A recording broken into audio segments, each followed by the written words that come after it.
Il y a quelques années, je me suis retrouvé assis dans ma voiture entre deux patients. Le moteur tournait, moi aussi je tournais, mais à vide. Je venais de faire 14 soins dans la matinée, j'avais même oublié de manger, et je me suis demandé, c'est ça le libéral? J'avais quitté le salariat pour être libre. Libre de mes choix, libre de mes horaires, libre de construire quelque chose pour moi. Mais la vérité, c'est que j'étais devenu esclave de ma propre activité. Ma tournée me dirigeait, mon téléphone sonnait à 6 heures, je disais oui à tout le monde par peur de perdre des patients. Et le soir, je rentrais tellement vidé que je n'avais même plus l'énergie de profiter de ma famille. Le pire, je ne savais même pas combien je gagnais vraiment. Je bossais comme un dingue, mais à la fin du mois, mon compte ne reflétait rien du tout de cet effort. Et ça, personne ne m'y avait préparé. Alors j'ai fait un choix. Pas un choix spectaculaire, un choix simple. Comprendre mon activité comme une entreprise, pas juste comme un planning de soins. Et tout a changé à partir de là. Si aujourd'hui tu te reconnais dans ce que je viens de décrire, si tu cours, si tu subis, si tu te demandes pourquoi c'est aussi dur alors que tu es compétente, reste là, cette vidéo est pour toi.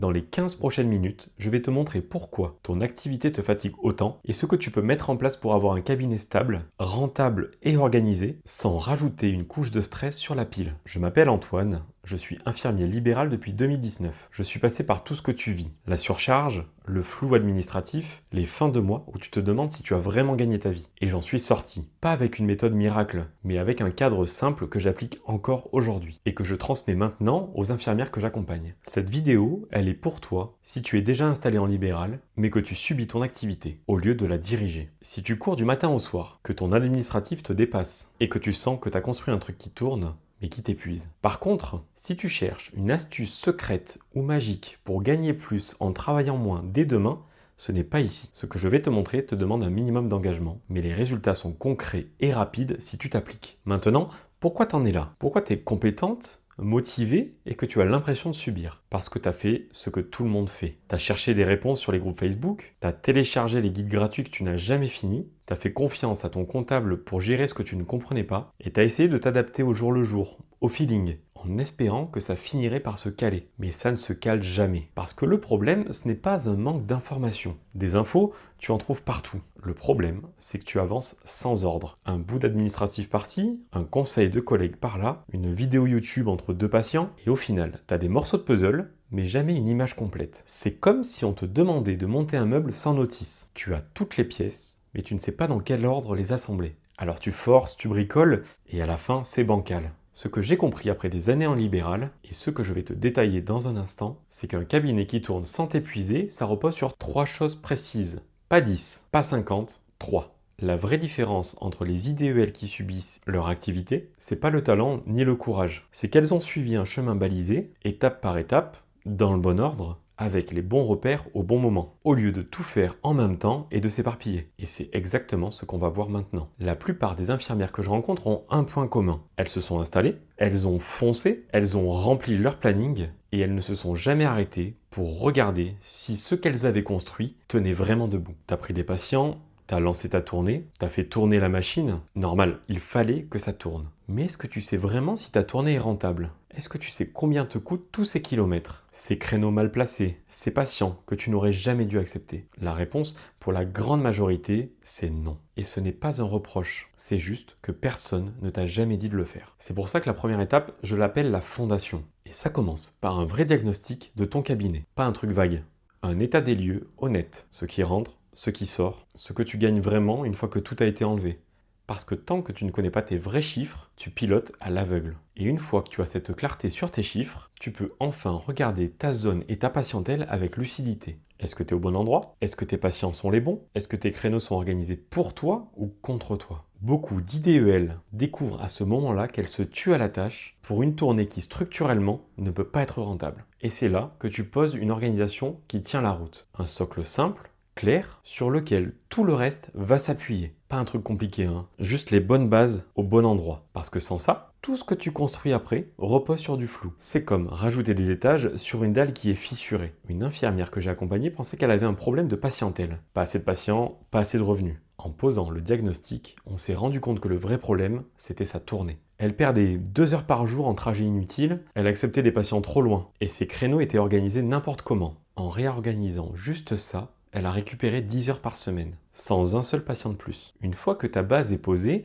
il se passe un truc intéressant. Tu commences à voir clair. Et là, La question qui revient très souvent, c'est OK, mais comment je fais pour que ma patientèle se développe vraiment? Parce que soyons honnêtes, la plupart des IDEL attendent. Elles posent leur plaque, elles espèrent que le bouche à oreille va faire le travail, et elles disent oui à tout ce qui passe en attendant que ça se stabilise. Et des mois plus tard, elles sont toujours en train d'attendre, ou pire, elles ont rempli leur planning mais avec les mauvais patients, les mauvaises horaires et les mauvais trajets. Et elles se retrouvent surchargées sans être rentables. C'est pour ça que la deuxième étape, c'est l'expansion. Et ça ne veut pas dire trouver plus de patients. Ça veut dire développer ta patientèle de manière intelligente, en sachant exactement qui tu veux, où tu les veux et comment tu structures ta disponibilité autour de ça. C'est toi qui choisis, pas le hasard. Et en parallèle, c'est à ce moment-là que tu mets à plat ton administratif. Parce que le BSI, la facturation, tant que c'est subi, ça te bouffe un temps fou et ça te stresse. Mais une fois que tu as un cadre simple pour gérer ça, ça devient une tâche comme une autre, plus une source d'angoisse. Une IDEL que j'ai accompagnée passait ses dimanches soirs à rattraper sa facturation. Elle avait la boule au ventre à chaque fois. En posant un cadre clair,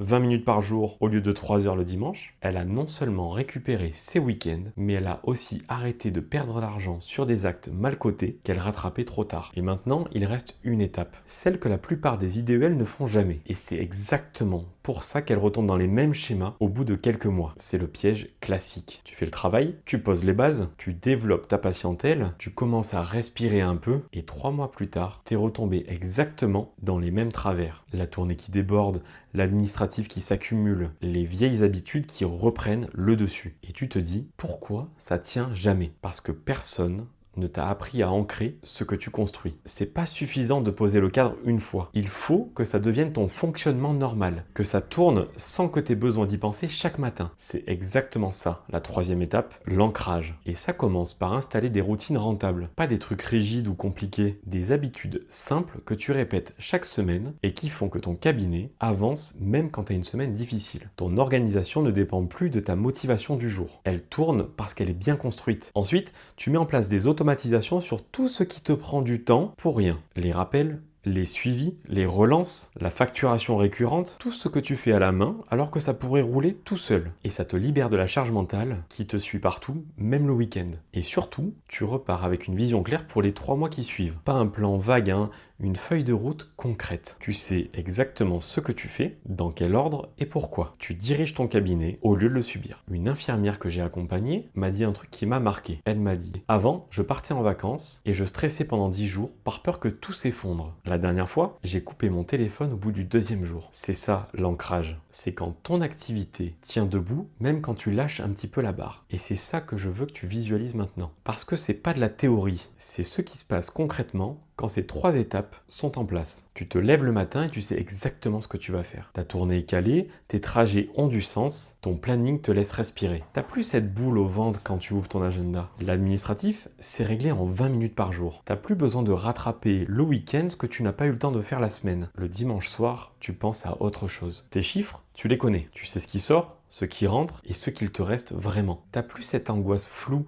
à la fin du mois. Tu sais où t'en es. Et surtout, tu rentres chez toi et t'es là, vraiment là. T'as l'énergie de profiter de ta famille, de poser ton téléphone, de décrocher. Parce que ton activité tourne sans te bouffer de l'intérieur. C'est pas un rêve, c'est pas réservé aux autres. C'est ce qui se passe quand tu poses les bonnes bases, que tu développes intelligemment et que tu ancres le tout. C'est du travail, mais c'est un travail qui te libère au lieu de t'enfermer. Et c'est pas juste des mots. Les infirmières et les infirmiers que j'accompagne le vivent au quotidien. Élise, elle se retrouvait 3 semaines sans remplaçante, à enchaîner les jours sans pause. Elle avait déjà fait un burn-out, elle sentait qu'elle allait y retourner. Aujourd'hui, elle dit « Le soir, tout est bouclé. J'ai fini ma tournée et stop. J'organise pour le lendemain et après, je profite de ma famille. Je me suis reposé vraiment. » Radouane, lui, c'était la paperasse qui s'entassait. Les factures en retard, les surcoûts de 10%. Et un jour, il a oublié un patient. Le patient l'a rappelé. Là, il s'est dit stop. Aujourd'hui, il dit chaque chose est à sa place, chaque chose est programmée. J'anticipe, ça me prend 10 minutes le soir. Je pars de chez moi sans stress. Adriana,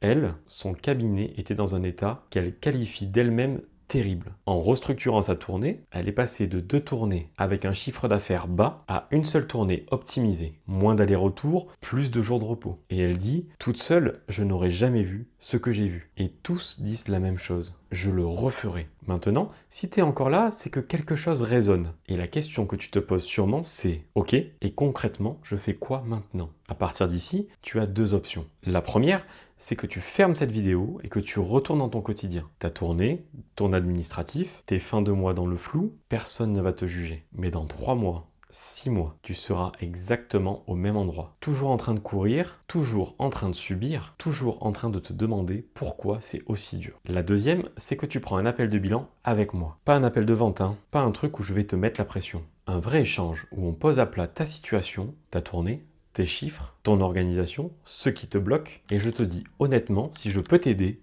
ou pas. Cet accompagnement, il est fait pour les IDEL qui sont motivés, qui en ont marre de subir et qui veulent reprendre le contrôle pour de bon. Par contre, si tu cherches une solution miracle ou si tu n'es pas prête à remettre en question ta façon de travailler, ta façon de fonctionner, c'est pas pour toi. Et c'est OK. Ce que tu décides maintenant, ça peut changer ton quotidien. Pas dans 6 mois, pas dans 1 an, dans les prochaines semaines.